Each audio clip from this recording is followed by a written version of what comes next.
అందరికీ నమస్కారం అండి. అల్లు అర్జున్. అల్లు అర్జున్ సినిమా 'పుష్ప 2' సినిమా వచ్చి ఎన్ని రోజులు అవుతుందండి? రోజులు కాదు, నెలలే అవుతుంది.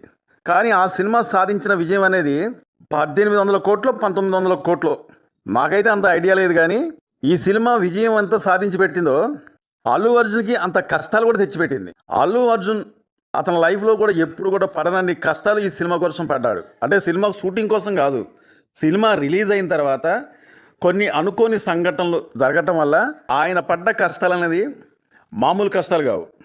సినిమా రిలీజ్ రోజునే తొక్కిసలాట్లో ఒక మహిళ చనిపోవటం, ఆమెతో పాటు అక్కడ వాళ్ళ అబ్బాయి కూడా ఉండటం వల్ల ఆ అబ్బాయిని కూడా వచ్చిన జనాలు తొక్కేయటం వల్ల ఎంతైతే ఆ సినిమా కోసం అల్లు అర్జున్ గారు కష్టపడి ఆ సినిమా తీసిండో అంతకు మించి సినిమా రిలీజ్ అయిన తర్వాత కష్టాలు రావడం, చివరకు ఈ సినిమా కోసం అల్లు అర్జున్పై కేసు అవ్వటం, కోర్టుకి వెళ్ళటం, అతన్ని జైల్లో పెట్టడం, ఈ సంఘటనలు చాలా జరిగినాయి.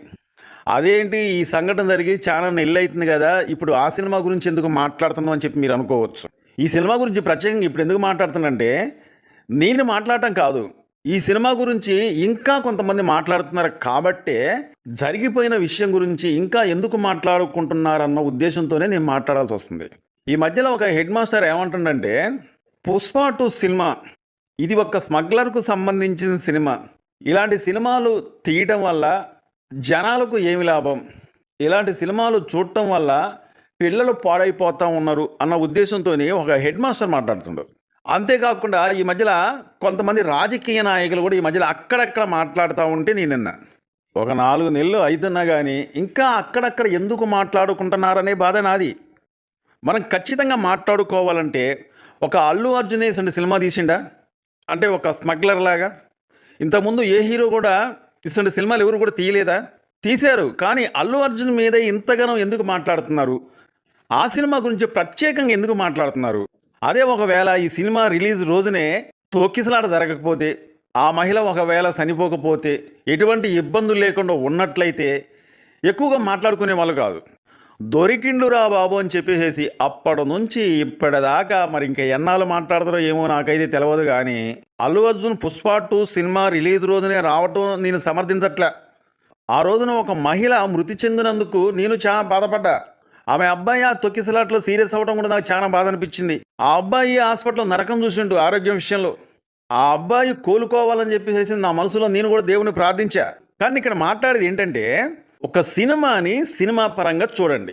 ఒక హీరో స్మగ్లర్ అవ్వటం ఏంటి, స్మగ్లర్గా ఉన్న వ్యక్తి హీరో అవ్వటం ఏంటి, అలాంటి సినిమాలు చూసి చాలామంది పాడైపోతూ ఉంటారు. ఇప్పుడు వచ్చే సినిమాలే కాకుండా పాత సినిమాల కాంచి చూద్దాం. హిందీ, ఇంగ్లీష్, తెలుగు, మలయాళం, కన్నడం, ఇట్లాగా ఎన్ని భాషలు అయితే ఉన్నాయో అన్ని భాషల హీరోలు కూడా సమాజానికి మంచి కలిగించే సినిమాలే తీశారా? ఒక హీరో అనేవాడు జేబు దొంగ కానుంచి పెద్ద డాన్ లాగా కూడా ఆ పాత్రలు పోషించిన సినిమా, ఆ కథలు తీసుకొని కూడా యాక్టింగ్ చేశారు. సరే, ఆ సినిమా రిలీజ్ అయిన తర్వాత కొన్ని సంఘటనలు జరిగినాయి, నేను దానికి సమర్థించట్లే. కానీ ఇంకా అల్లు అర్జున్ని వేసుకుంటున్నారు చూసారండి, అదొకటే నాకు నచ్చట్లే. ఏ హీరో అయినా కానీ ఒక సినిమా ఎన్నుకున్నాడు, ఒక సినిమా చేస్తుండంటే మెయిన్ డబ్బు కోసమే. అలాగే డైరెక్టరు, యాక్టర్సు, నిర్మాతలతో సహా కూడా, ఇంక్లూడింగ్ హీరోయిన్తో సహా కూడా. మరి ఈ సినిమాలో అల్లు అర్జున్ గారు ఒక్కడే ఉన్నాడా? ఈ సినిమా తెర ముందు, ఈ సినిమా తెర వెనకాల కూడా అల్లు అర్జున్ గారు ఒక్కడే ఉన్నాడా? ఏ నిర్మాతలు లేరా? డైరెక్టర్ లేరా? నిర్మాతలు లేరా? డైరెక్టర్ లేరా? అలాగే పాత్రలో పాత్రధారులు లేరా? అప్పటి నుంచి కూడా ఈ సినిమా ఇష్యూ గురించి మాట్లాడుతూనే ఉన్నా కానీ ఏ ఒక్కరి గురించి కూడా ఎప్పుడు కూడా నెగిటివ్గా మాట్లాడాల. మనం చాలా సినిమాలు చూసాం. బాలీవుడ్ సినిమాలో పెద్ద పెద్ద డాన్లా కూడా కొన్ని సినిమాలు వచ్చినాయి. మరి ఆ సినిమాలు చూస్తామంటే సినిమా చూసిన ప్రతి ఒక్కరు కూడా పాడైపోయినట్ట? సరే, సినిమా చూసే మనం ఒకవేళ పాడైపోతున్నాం అన్నట్టు అనుకునేటట్లయితే చాలా సినిమాలు కూడా సమాజానికి మేలు కలిగించే సినిమాలు కూడా చాలా వచ్చినాయి. వాటిని చూసి చెడ్డలు కూడా మంచి వాళ్ళకి ఏమో మారుతున్నారా? కనీసం సినిమాని సినిమాలాగే చూడండి. దొరికిండు కదా అని చెప్పేసి అప్పటి నుంచి ఇప్పటిదాకా కూడా అల్లు అర్జున్ గారి మీద ఒకటే ట్రోల్స్. ఒక సినిమా తీయాలంటే అది అందరికీ నచ్చాలంటూ ఏమీ లేదు. కొంతమందికి ఆ సినిమా నచ్చవచ్చు, నచ్చకపోవచ్చు. ప్రపంచంలో జరిగే విషయాలు కొన్ని కొన్ని తీసుకొనే ఆ పాత్రలో హీరో ఉండొచ్చు, లేకపోతే హీలనైనా ఉండవచ్చు. మనం టీవీలో చూస్తూ ఉంటాం, పేపర్లో చూస్తూ ఉంటాం, సెల్ ఫోన్లో చూస్తూ ఉంటాం. అక్కడక్కడ కొన్ని విషయాలు మనకి జరుగుతూ ఉంటే, అంటే కళ్ళ ముందు జరగకపోయినా కానీ మనం టీవీలలో ఇట్లలో చూస్తూ ఉంటాం కాబట్టే వాటిని కథగా మలుచుకొని సినిమాలు తీస్తూ ఉంటారు. ఇక్కడ నేను అల్లు అర్జున్కి సపోర్ట్గా మాట్లాడలే. ఇదే సినిమా ఏ హీరో తీసినా కానీ నేను ఇలాగే మాట్లాడేవాడిని. ఇంకా ఎందుకు అతని మీద ఇంకా ఎందుకు మాట్లాడుతున్నారు అన్న ఉద్దేశంతోనే నేను మాట్లాడాల్సి వస్తుంది. సినిమాని సినిమా పరంగా చూడండి.